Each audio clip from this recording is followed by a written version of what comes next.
Nung nasa college kami, ang tinuro din sa amin ay person with autism. Ito daw ang sensitive language to use in terms of autism.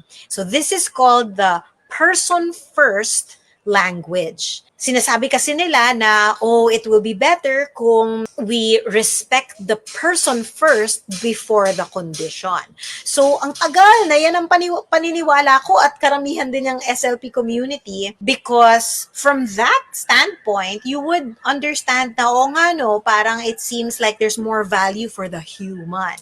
After I heard the identity first language, parang nag-change yung mind ko. Because a lot of the autistics were able to advocate for themselves, nakakapag-speak up sila to explain their point of view. They say that autism is their identity. It is not something that they can take away from their person. Removing autism will completely change who they are. Dito sinasabi nila, autism is so much a part of their identity. That's why it's called identity first language.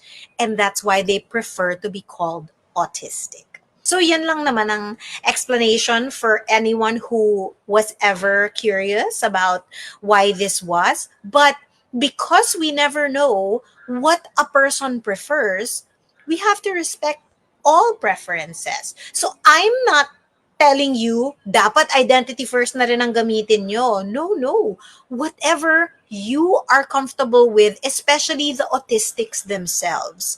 Until the autistics can speak for themselves, and if you are a parent or family member who may have to explain the two languages that they have options for, if it matters to them, then they can make the decision themselves. So it's important to ask. Should it come up, you can ask them, how do you want to be referred to? And then there are also people who I have met that don't have any preference at all. They were like, I don't care. You can refer to me as anything. Just treat me with respect. And tama nga naman. The most important thing here is that we respect one another and try to help one another, regardless of neurodivergent or neurotypical. Guys, we're all here on this earth so short.